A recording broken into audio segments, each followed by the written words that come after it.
Good afternoon, and thank you for joining us in our first panic session. My name is Bryony Bond. I'm the director of the Tetley, and I'm a white woman in her 40s with glasses and wearing a green pullover. I'm delighted this afternoon to start our first talk with Jo Verrent, but before I start, I just wanted to quickly give an introduction to Panic. So Panic has been a programme that we started during the pandemic, and it stands for Promoting an Artist Network in the Pandemic. And we've had amazing opportunity with funding through Griselda Pollock. So thank you very much to Griselda for making it possible to support 16 artists with bursaries and several artists with a mentoring programme, and to put on events like these over the last year. And this really is the culmination of the Panic project coming together with this fantastic 2 sets of 2 days where we get to kind of have some of the themes that have been brought up through Panic really explored with fantastic people like Jo. And I just wanted to kind of briefly thank the steering committee for Panic that have been with us throughout the whole programme and have really helped inform the development of this programme of events. So thank you to the steering committee as well. The session is today, this afternoon, and we're continuing tomorrow. You can join in person at the Tetley tomorrow, but you can obviously also join online. There's also the second sessions on the 1st at the Tetley and the 2nd at the Art House. And we'll be having a social at the Tetley on the 1st. So please do join us if you can. The talk today has closed captions available. So if you want to use closed captions, there's a live transcript button at the bottom of your screen. So please press that to make it available. And we're also filming it, and the film will be available after the talk. But today, I'm very pleased that Jo is joining us. Jo is director at Unlimited, and Unlimited is, sorry, just get my notes, it's typical, isn't it? Sorry, wrong notes. Jo is director of Unlimited, which is a UK-based organisation who commission extraordinary work from disabled artists. They are the world's largest commissions programme for disabled artists and work to get work seen, discussed and embedded within the cultural fabric of the globe. And today we've invited Jo to talk about how to be commissioned. And so I'm going to pass over to Jo, and I'll be chairing the Q&A afterwards. So if you do have any questions for Jo, please pop them in the Q&A and we'll pick them up after her presentation. So thank you ever so much, Jo. No problem. Thank you. And yeah, it's much more important for me to answer your questions than it is simply to tell you about what it is that we do. So the Q&A bit is the most important part of today. So yeah, my name's Jo. I'm a 50+ white woman with purple hair. I'm in my bedroom in West Yorkshire, particularly proud of the low sugar digestives that I've clearly not moved out of shot. Bit of a shame there in the background. So I'm going to talk about Unlimited. We are a commissions programme. We only say we're the world's largest in the hope that another country will invest more money.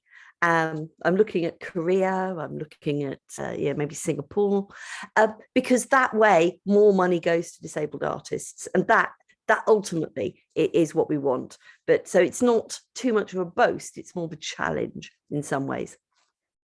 I'm going to start with a quick kind of PowerPoint, just simply so that you can get a sense of some of our work. So I'm just going to start sharing that now. And I'll just give you a bit of context in terms of what we do. So what is Unlimited? There's an image there of one of our artists, Vijay Patel, wearing very bright colours on a beach with sari fabric flowing out behind them. This is our mission statement. Unlimited shall commission extraordinary work from disabled artists until the whole of the cultural sector does. This work will change and challenge the world. When we start to talk about what we commission, we're commissioning work that will help us do that. Everybody who commissions will have an ulterior motive. It's not always just to give money to artists. There's a reason behind why we're set up. And if you're applying for commission opportunities, it's really important to do that research to find out what that organisation is actually there to support. What is their mission? What is the kind of, not the kind of work in relation to art form, but the kind of work in relation to overall impact that organisation is seeking to make. So we do work across all art forms. There's an image here of Claire Cunningham, who's a dance artist based in Scotland, who dances using crutches, very innovative in terms of form. There's an image there of another Scottish-based dancer, Ian, who's a learning disabled dancer, in a piece called Dancer, which had the largest glitter ball that you can see in the image. I know he's looking very dapper in his suit and bow tie there. Another dancer in the background. We commission high quality work. So we're really clear which part of the arts infrastructure we're there to particularly influence. And we know that high quality is a contentious term. And when we say high quality, we mean within the genre or art form that it relates to. So again, really important if you're looking at being commissioned to look at the language that an organisation uses, but also what they mean by it and why they use it. Quite often people just kind of leap in going, what do you mean by high quality, blah, blah, blah. There's loads of stuff actually on our website about what we mean by high quality and the fact that we're not taking it as a single, it doesn't mean high production values. That's not what it's about. It's about something else for us. High quality work by extraordinary artists. We're here to embed those artists in the cultural sector. So along with any commission money we give out, there's embedding activity. And sometimes people are quite surprised if they've gained a grant from us that actually we stay in contact with them. We are involved in that journey with them. We don't interfere artistically, but we do try and make introductions to other arts sector organisations. Those we're aligned with, we have an allies scheme. So we're quite often involved in brokering relationships, or we might get a request from a festival going, have you got work that fits this bill? And we always try and match make. So that embedding is a really core function of us. So again, if you're out there looking for commission opportunities, check the wraparound, because it might fit with what you need, or you might find it a bit of an imposition. So it's really a good idea to check it out in advance and be really clear about what that opportunity offers and whether it's something you want or not. And ultimately, we're here to transform the perception of disability. That's not about making it all happy and shiny and isn't it wonderful to have a disability, because that's not everybody's experience. But it is about making disability part of the human experience. And for us, that doesn't just mean commissioning work about impairment or about disability. It means a whole range of things. So we have artists who don't use the word disabled within their own marketing or publicity. Their work isn't about that. That's not a feature of their work. And for us, that's just as important as work where disabled artists might be focusing on exchanging a perspective on impairment and using their own unique experience and lived experience within the context of their work. So for us, any and all perspectives are valid. But again, it's really important to find out from that commissioning organisation what their take is, what their language is, and what they mean by those things when they work in a dedicated area. For us, obviously, that's disability. A couple more examples of work. There's an image on the screen now of an underwater wheelchair in a piece by Sue Austin. She is underwater, she is in a wheelchair. There's fish and coral around her, just part of a video installation, also something that we support artists' moving image work. Quick bit on our history. We've got our roots in London 2012 and the Olympics. We were a commission and a festival element within the London organising committee of the Olympic and Paralympic Games within that Cultural Olympiad. And then from October in 2013 up until March now, we've run as a programme. And that's a programme that came from a tender from Arts Council England, and it's delivered by Shape Arts, Arts Admin and myself. But since January last year in 2021 until now, we've been transitioning into independence. We've still been delivering our program, but we've also been doing all the background work to set up as an independent CIO, get our charity number, set up our own bank account, recruit our own staff, etc. So from next month, we become fully independent, which again might change the nature of what and how we do slightly, but commissioning will still remain at the very heart, very centre of what we do. Some more examples of what we commission. There's a theatre piece here. We have broad definitions of all art forms, but we still also retain the traditional definitions too. So this was a standard theatre piece made by Birds of Paradise in Scotland. There's an image of an artist, a performer with no legs on a bed, somebody standing, gesturing towards her, and in the background there is like a text on a phone but projected large going, "I'm legless." Literally the whole show was about that as a joke, somebody appearing for a dating scenario from one of the apps, arriving and finding the person had no legs and finding that a barrier to sex. But I won't tell you what happened in the end. Again, we commission music. There's an image there of John Kelly, a musician playing his unique guitar, which is called a Kellycaster, which is designed particularly for his impairment, his functionality. There is competition. We know that commissions are competitive, and we know that however much money we give out, it is never enough. So how much money have we given out? Well, since 2013, we've given out directly more than £4.7 million to over 460 disabled artists. And that's through commissions or awards or bursary support. The work has been seen by more than 5 million people. So, and that's a conservative estimate. That's what we can prove. But a lot of the pieces, it's quite hard to judge if it's a piece that's designed for open spaces, etc. We also set up, there's an image there, we set up the first Vogue house for disabled artists, a limited House of Crip. There's an image there of one of our Vogue performers at a Vogue ball with a very enthusiastic audience. For us, everything we commission links to our values, and our values are unlimited, trying to remove as many barriers and boundaries as we can. Equity, so not equality where you treat everybody the same, but equity, everybody treated according to need. Artists who are central to what we do, so we place them in the center of our decision making. And radical, we don't want to do something in the same way that it's always been done. We're really interested in trying out new and different and evolving forms and formats.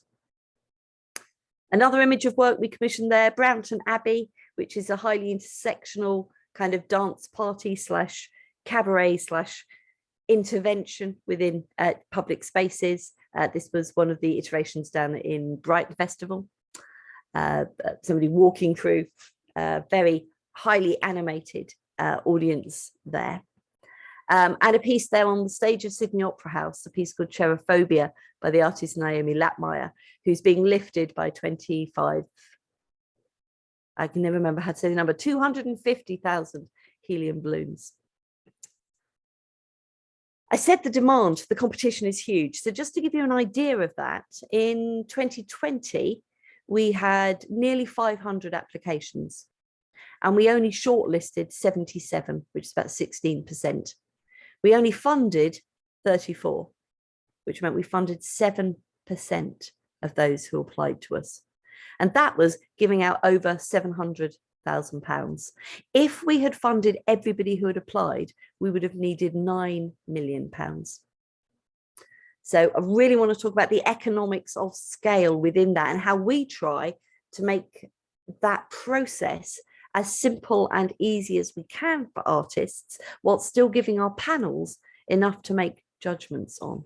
It's a really difficult balance to try and hold that. Image of Jo Bannon, who's one of our artists, very stylized image. Jo has albinism, very white skin, white eyelashes, white hair, moving with her hair flowing across her face. Visual arts, an image here by a learning disabled artist from Scotland, Cameron Morgan, of a Dalek on an old-fashioned TV screen with an old-fashioned wallpaper behind it. So our most recent awards were in 2021. As I said, it costed us just over 700,000 and included 11 partner awards. So we increasingly, as many commissioners do, commission with partners to make the work go further, to make the money larger that's on the table, but also for us to embed that work within the cultural sector. So commissioning with Polka means that we did an R&D with Polka. It means they are now taking on that work and fully funding that commission going forward. We don't have to. We've introduced them to that artist. So partners, again, you as an artist have to do that due diligence of what are our motivations, but what are the partners' motivations too, in order to try and get that best fit.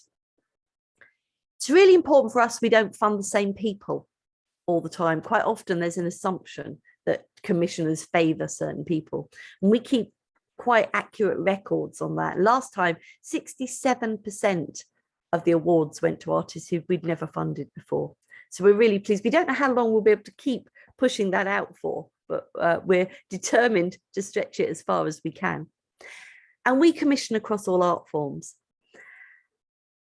The largest amount, 46% in that round, was to combined arts. Increasingly, we're finding that artists are not defining by the conventional art forms anymore, and that's becoming slightly harder for us to track. We might have to change the way we quantify art forms.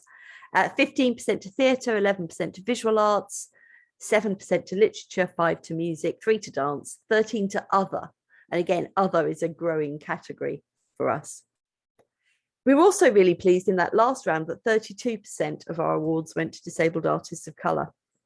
It's an area where if you look back at Unlimited for the Olympic year and certainly our first commissioning year, we were not doing enough to support disabled artists of colour.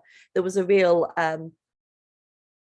barrier, discrimination within the disability arts sector, even where disabled artists of colour were not finding ways through the systems that we had. A lot of that has shifted and changed, which we're really pleased about. But those intersections for us, whether it be with the LGBTQIA communities, whether it be with people from global majority, whether it be homelessness, whatever those intersections are, we're really aware of them. And it's really important to us that we attend to that and don't just assume that disabled artists are one, that come in one flavour, as it were. An image from one of our newer works by a Scottish artist called Laura Fisher, which we're really pleased to see coming along. She is bent around a piece of copper, and it's a piece about the transfer of heat between a dancer and inanimate objects, and a very popularist piece. We commissioned a series called 11 Million Reasons to Dance, which was one of our strategic commissions. So most of our commission money goes through an open process. Sometimes we do strategic commissions where a partner doesn't necessarily fit into our open timescale. And this was a piece, a collection called 11 Million Reasons to Dance, where iconic dance moments were reimagined with disabled dancers. A collection of pieces by Sean Goldsworthy. We were highly delighted. It's the iconic lift from Dirty Dancing. And the great thing for me, wherever these are displayed around the world, these really have, I think, 17 countries so far, is that everybody's talking about the films.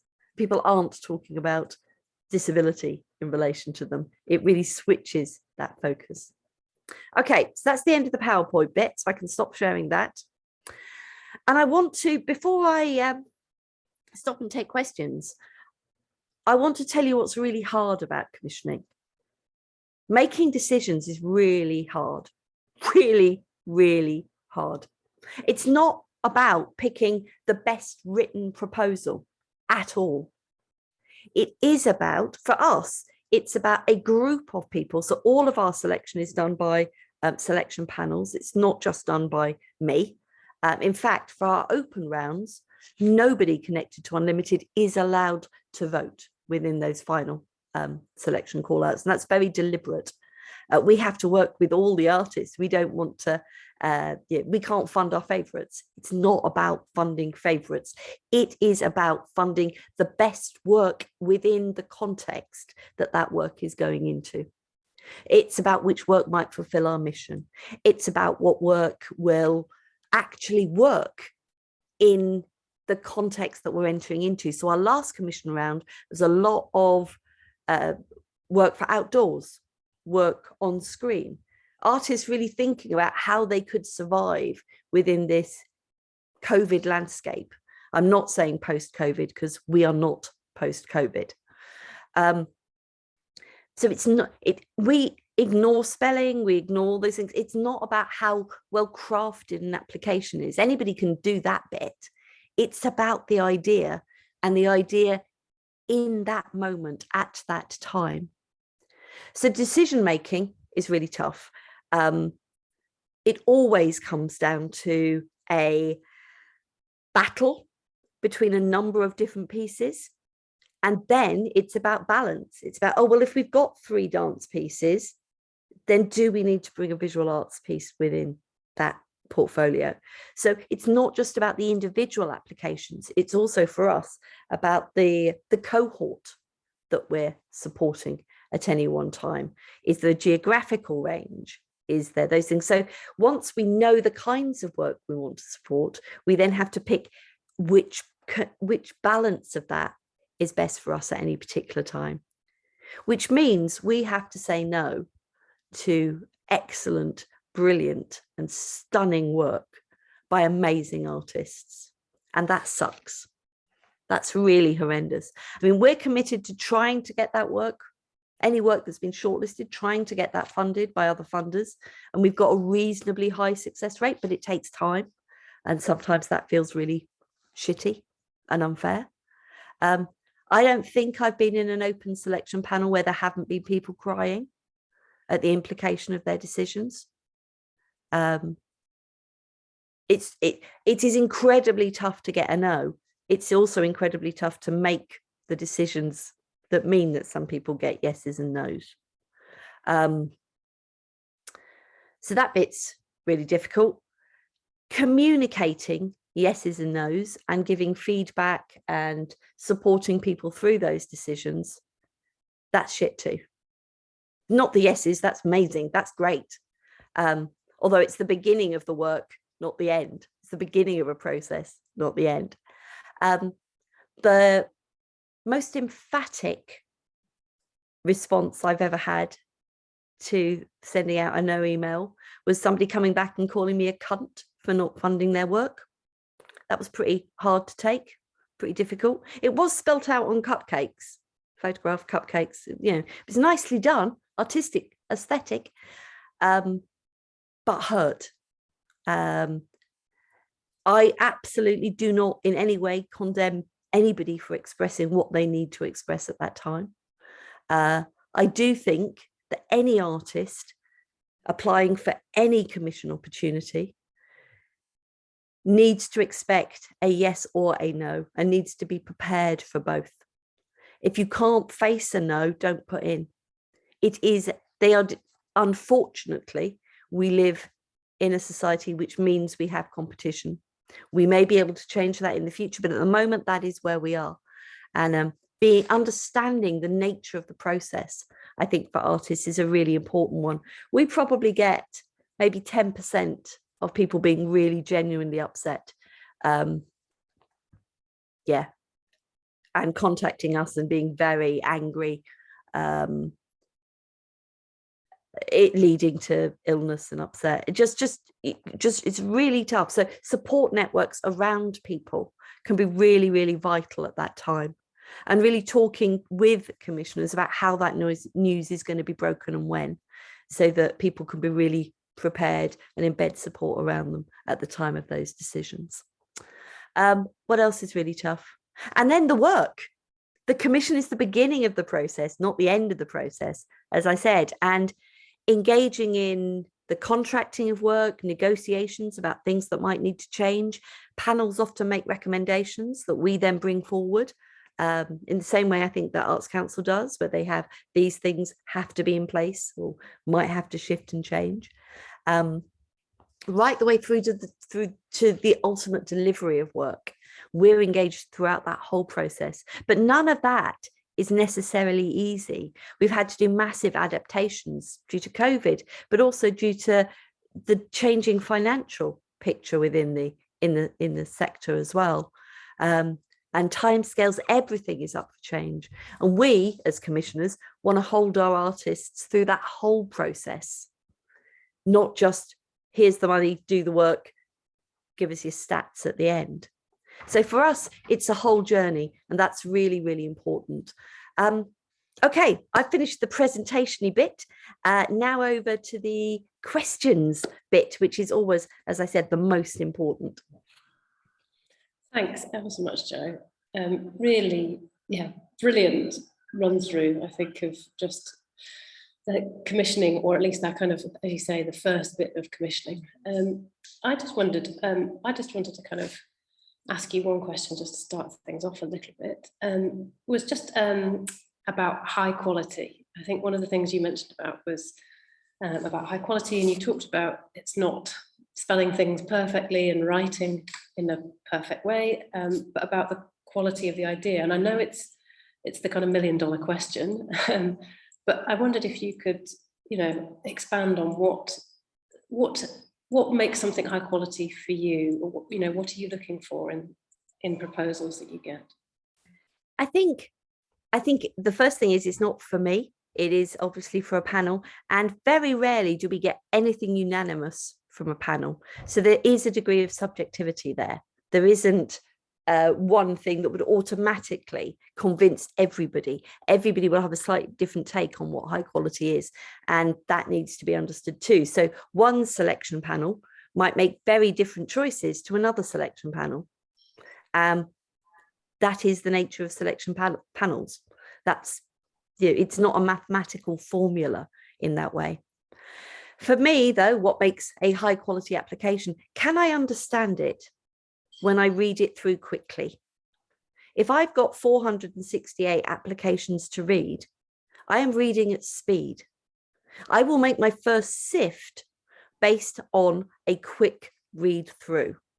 I will then go back to the ones that really interested me, not the ones that were well written, but the ones where the idea was screaming to be made, captured my imagination, stuck with me. And that's not about having a hook or a gimmick. It's about intrinsically being something that's seen as fresh, innovative, exciting, something where I just thought, my favorite work is where I read it and I go, yeah, whatever we do, we have to get this, this has to happen, this has to manifest. It might be that the time is right for it. It might be that the combination or what it's doing in terms of art form stretch is particularly interesting. But if it's, for us as commissioners, if it's, this is what I did last year and I'd like to do it the same again this time, please. Brilliant, go to another funder. That's not something that we would be interested in. So I think what is high quality for each funder, each commissioning opportunity will be quite different. And the more time, and it is time, and that's an investment, but the more time you can spend understanding what that commissioner is after, the better chance of success. Brilliant. Thank you, Jo. So yeah, I was going to try and answer or kind of put forward a comment from Ashley Ferrari. I'm sorry if I get your surname pronounced wrong, but it was around taking into account neurodiverse artists who have rejection sensitive dysphoria and very limited or non-existent support networks. And also about, picking up that the application process is easy, and what to do about not replying if you find rejection hard. So I'll talk you just briefly through what we do to try and make it as easy as possible. So we have an expression of interest process, which is literally tell us your name and details, 300 words to express your idea, show us what you've done in the past. So that there isn't a massive amount of labor going into the expression of interest. There's literally 300 words, and everything else should be, in theory, reasonably easy to access. What is your best previous work? We can't not have previous work. We need to know where an artist is coming from. We need your name. We need those details, and we need stats so we can do our monitoring, because that's required by our funding. And we need to know your idea. We don't ask for anything else in the first instance. No budget, nothing that would take. But we know that for some artists to come up with an idea, they still have to go through a planning process. We are aware of that too. So we try and make that first stage as light as possible, and we provide access support, additional funding for people who need support workers or various things to work with. Also, you can apply in video format or any other format that's right for you, rather than us having a static format. What we can't do is match people to support workers, because if we did that, we could be accused of bias. You gave me a really shit support worker, you didn't want my idea to go through. So we have to be quite careful about that. Once we have a shortlist, everybody on that shortlist gets allocated someone in my team and gets an hour's worth of support. If it's a partner award, they also get an hour's worth of support from that partner, so that you can ask very direct questions about, is this the kind of thing I should be writing here? Or I understand it, but I don't understand what this is. Can you check my budget to see if it adds up? Because I really struggle there. And again, there's access support built into additional costs that you can get for access support there. So hopefully, if you're on the shortlist, those things start to outweigh or offset the additional labour that you have going into that process. You also know you've statistically got a better chance. It's usually around 1 in 2 by that stage. So, and we will try and help fund your idea, whether you get in or not. You will become part of our alumni.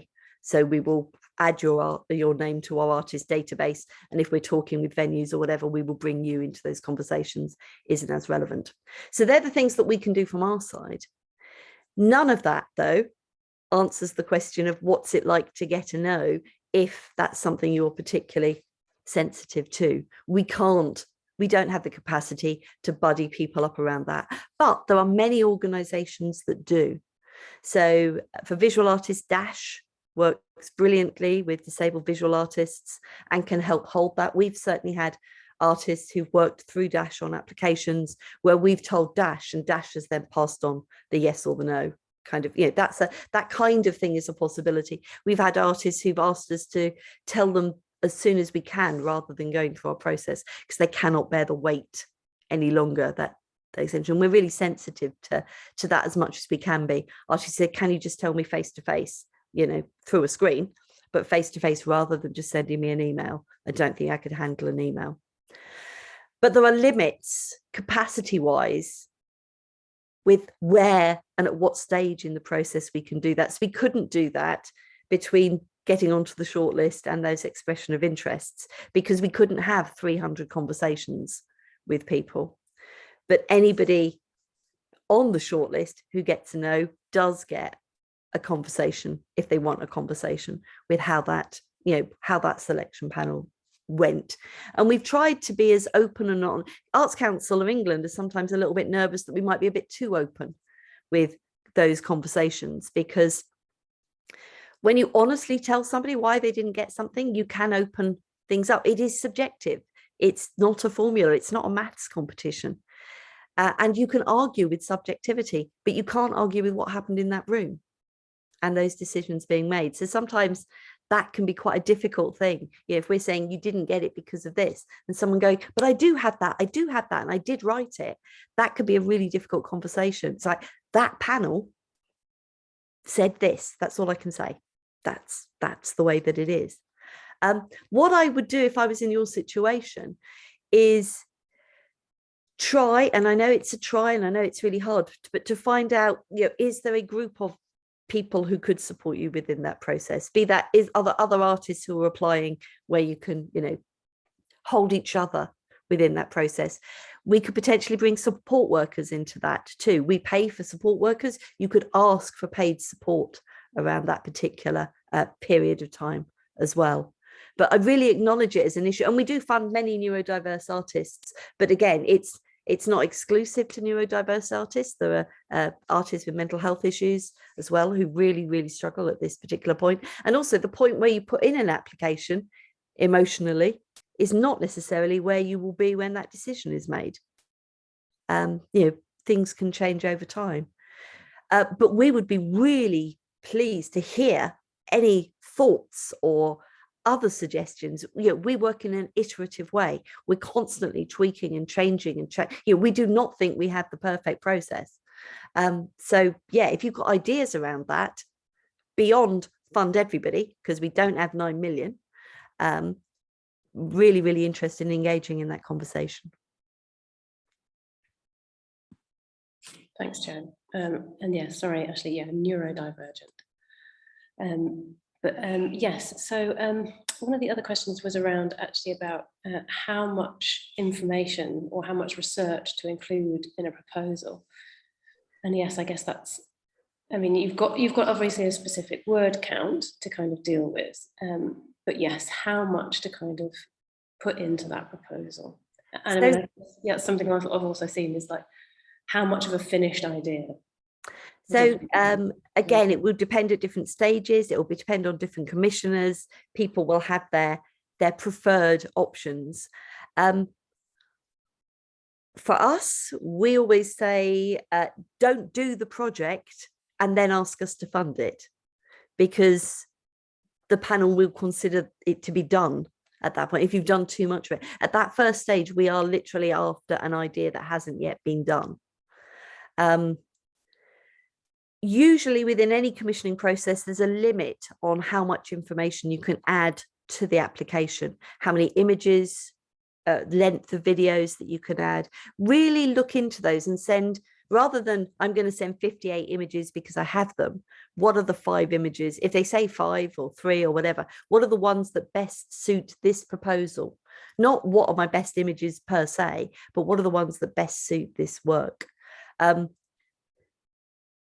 If a panel or a process works well and there is something that they need to know, they will ask you beforehand. Quite often we might go back and go, actually, we don't understand this bit. Could you explain how that works? What we also do, if it's a subject where we don't feel the panel has enough expertise, we will, prior to panel, pay for assessments by people who do have that expertise. We often do that around art and technology, because there can be a real issue there about, are you explaining the technology or are you explaining the artwork? And we say explain the artwork. If we don't understand the tech, we'll commission somebody to tell us how that tech works, so you don't have to. Thanks, Jo. I was also going to ask about feedback. And kind of, you mentioned a little bit about actually giving quite detailed feedback. And I wondered about what you have found, or what you would kind of recommend artists take from that feedback, I guess. So to be on the receiving end of feedback, in what way should artists kind of take that feedback, and how to kind of move forward with that feedback, I guess. I think that's why, if it's possible to have a conversation, that's often better than just getting 4 bullet points, because with a conversation, it's a dialogue. It's not a one-way monologue. Us sending 4 bullet points about particular things might not be what you actually want. You might want to know what's the strongest points within this, where else could it go? You might want to know what are the weakest points, what do I need to amend if I'm sending it on to somebody else?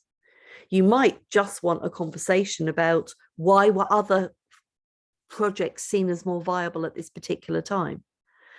So I think if you can try and get a conversation, but at a time when you're ready to listen and move on. There is no point having a conversation to argue why it was a no. That's not going to be useful to anyone. The commissioner is going to feel embarrassed and upset, and they will hold their ground. They have gone through a process. It was the decision that was arrived at. So often it can be a month later, a couple of months later. So I would really think about what the timing is that works for you. when you've absorbed and given yourself a real space to feel and acknowledge I do think it's a grief when you don't get something, and are in that place where you can look at what's next. Where else do I want to take this idea? What else might I want to do with this? Where you might be more receptive to genuinely hearing other people's comments. Having said that, I think every artist is different, and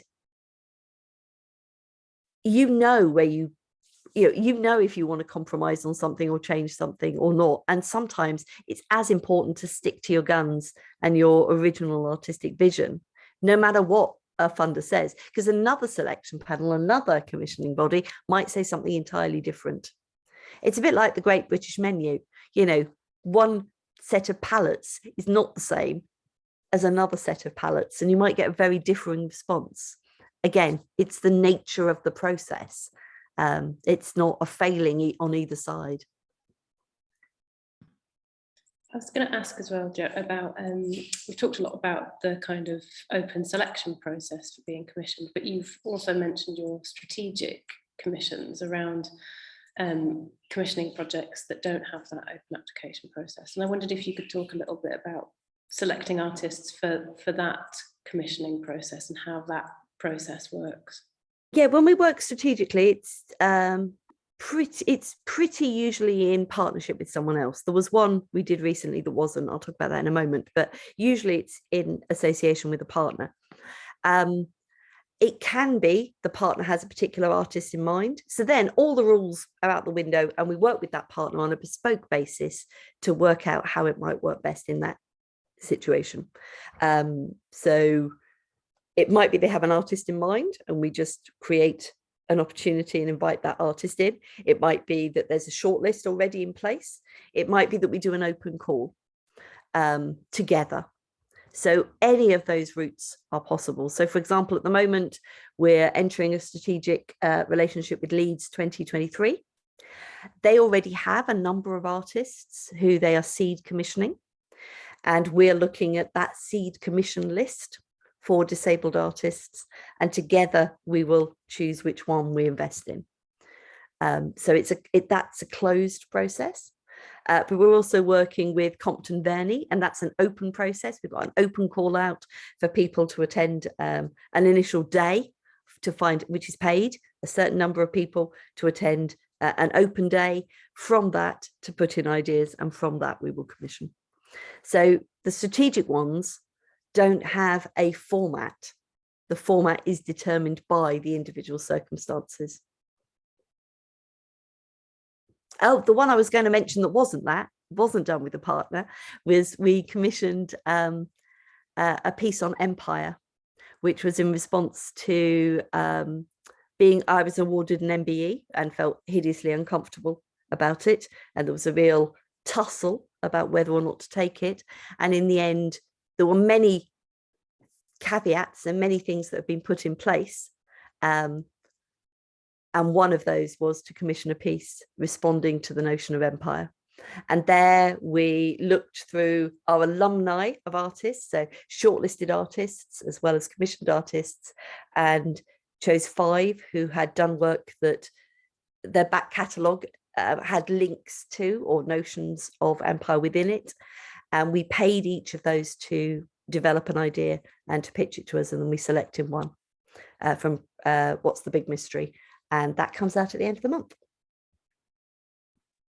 Yeah, thank you. A question here from Anne-Marie. Anne-Marie asks, how do you feel about artists with a broad, diverse practice? Are you willing to fund a project that represents a digression from the artist's existing practice? And can you say what you think commissioners think of this more generally? We love that, because one of our values is unlimited. So we don't want we would love to abandon art form boundaries, and we're really interested in the crossover and the stretch for artists. So for us, that could easily be positioned as both a stretch in relation to form, but also a stretch in relation to practice for that particular artist. It is harder to select previous work that links to that if it's something you've not done before. So if it's a merging of two areas where you've worked in before, then obviously you can support both of those. But if it's something entirely new, for example, a dancer moving into choreography, that can be a little bit harder to evidence. But we're really interested in that, but not all commissioners are. There are many commissioners who almost want to know what they're getting from the off. So again, I would say matching your applications to the appetite of the commissioning body would be really important in that case. Yeah, thank you. I was also going to just ask about a little bit, you talked about placing artists, at the centre of decision making. And I wondered if you could just talk a little bit about how you enable that and kind of how that process works for you. So our selection panels are always disabled led. So there's always 51% disabled people in the room, and always a significant percentage of artists. We don't have a fixed percentage, because sometimes if you're applying, obviously you can't be on the selection panel. And sometimes in some years, particularly last year, for example, when the economy meant that everybody had to apply for everything pretty much because there was so little work available, we weren't able to get a particular percentage, but we always make sure that artists are part of that process. Many of the people who work for Unlimited have been artists or work part-time and have an arts practice. I still have a piece of work that's touring. I come from, have an art background, although I wouldn't necessarily call myself an artist now. So that understanding of practice, I think, is really important. I think bringing our board is 57% artists, so that's really important to us, that artists are represented at board level too, who sign off on all our processes. But always within any development of any process, we're just going through setting up our new finance processes, and we're just going through how do we make this finance process artist centered. So it's all very well us going, oh, well, it's easier to have, if we're commissioning somebody, we have 3 payment points, that's what we do. But no, we have to determine the number of payment points in conversation with the artist. So we can say our standard practice might be to pay 50%, 40%, 10%, but how does that work for you? And there are some artists where we actually break it down into much, much smaller chunks. And that flexibility to be able to do that, or to be committed to doing that, because it's a lot more work. It is massively more expensive to do that than it is for us to run. In order to be that flexible, we have to do less commissioning. And so there is always a balance between, where do people want us? Where should we be spending our money? Is it about getting the maximum number of commissions, therefore direct money to artists? And where do we hold money to make our processes flexible, which means we can get money to artists in a fairer and more equitable fashion? And the balance between that is often quite hard. And in the past, as a programme, we've worked over capacity. So we've said we will just give the money to artists, and we will make all of those adaptations in-house by overworking our staff. We can't continue to do that. So as an organisation, we actually have to take better care internally as well as externally, and really think through the implication of those decisions. We still have to make the right choices, but they're slightly more nuanced and balanced. And we have to consequence scan. What are the consequences of doing this, not just on the sector, but also internally? We want to do it, and we will do it, but we just need to take note of what are the implications. Yes, I totally kind of, understand that, I think, implications as well. One of my other questions was just actually also around how you prepare panelists, I think, because I think you talked a lot about the impact on people that are on panels, and the impact of that decision-making process, and whether you have a way of actually supporting your panelists as well. I think not as much as we should do. I think going forward, it's become a bigger thing now than it's ever been before. I think, again, because of the economic situation that we're in. And I think going forward, it's something we need to attend to more. We don't have anything formal in place, or we didn't have anything informal in place last time. We will do next time, whether that's a debrief opportunity, you know, a day or so after, whether it's we ran a panel at something else recently, and it got very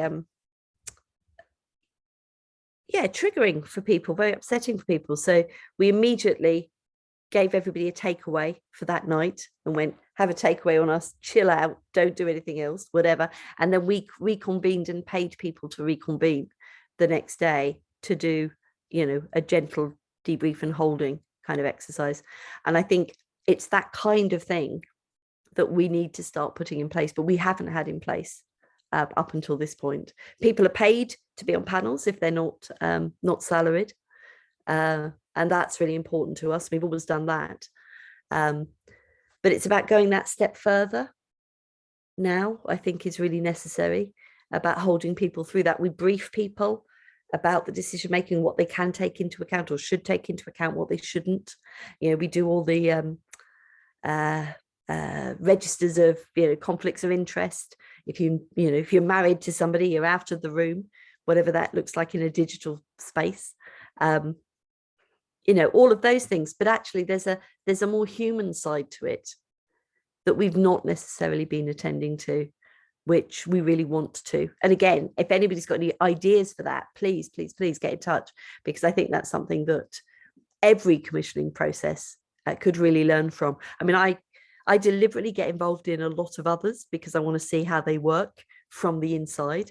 And I also want to see how non-disabled artists as well as disabled artists are applying for things. I've never been offered anything. It's always, you do this, bam, bam, bam. You know, you get an email, 3 lines, you know, thanks. You worked hard, have a biscuit. But I've never been offered anything after that. And I really think that there's a bit of a gap there, particularly when the decisions are becoming harder and harder to make. Thank you. Thank you for the questions. And I'm sorry if I've paraphrased questions incorrectly there from people that have kind of put them out. Do feel free to email if there's anything you want to kind of follow up on. I guess my kind of final question really, Jo, was also around that, the kind of next stage. So when you start a commission process, really around how, if you had any kind of advice for artists once that they've kind of got through that first initial phase and they're about to begin commission, if you had any kind of thoughts around moving into that next stage. Yeah, I think there's something about holding a space for discussion, because quite often there is conversation which may there may have been conversation at panel, or if it's a partner award, there'll be conversation potentially with a partner, that your application isn't a rule book. So the application that you submitted was your idea then of what you want to do. But once it becomes commissioned, certainly with us, there may be conversations about certain elements. So sometimes, for example, we've commissioned something and we've gone back to an artist and gone, but you're not paying yourself enough. So we would like to work with you to rebalance this budget so that you can be paid more, because the person losing out here is you, and that's not equitable. And we're not comfortable with that. But we haven't got more money because you may have applied to the tops. Sometimes if somebody's applied for under a ceiling, we might just increase the amount that we award them. But if they've applied at the top of a ceiling, we can't go above that legally. So then we have to say, you know, let's move some, you know, let's work with you to move some things around. Some artists are really, really open to those conversations, and some really aren't. It's like what they have supplied on paper is the thing that is going to be done. And some people, the minute they get a yes, kick that out, even though all the information says this needs to be subject to a contract, we will need to work some things out, there are some recommendations. So I think, again, being really aware of what the next steps are the commissioner will have told you what the next steps are, but you need to read the whole email often, or be present for the whole of the conversation, rather than I've got a yes, I am immediately starting tomorrow, because that very rarely happens. It's very rarely the case that there doesn't need to be something changed. It might be you were going to do this in Northampton. Would you be able to extend it and also do it in West Wales or something? But yeah, to just give yourself a pause and to be able to come into a negotiation and a conversation about the work, rather than seeing it as a rule book. I've applied for, I'm going to do it exactly as it's down on this piece of paper. But equally, stick to your own artistic guns. You know your work best. Well, that sounds like a really good conclusion to the talk as a whole, Jo. And thank you so much for sharing your experience with us. That's been really, really brilliant to hear. And best of luck becoming an independent organisation and the new challenges that will bring. Very much look forward to seeing what comes about. And we will be putting out our new commissions call in the beginning of the summer. So we will put out what is available around July time for applications, expression of interest applications in October. So there'll be the whole of the summer to kind of really think through what the best application kind of might be. So do sign up to our socials if you want to find out, or help us spread the word to as many people as possible. It's not a numbers game, but we really want we just want the best ideas. And for us, that means we have to, that's the whole point of an open call, is to get that as widely known as possible. And I know there's going to be some really exciting things in there, but I can't say anything about them yet.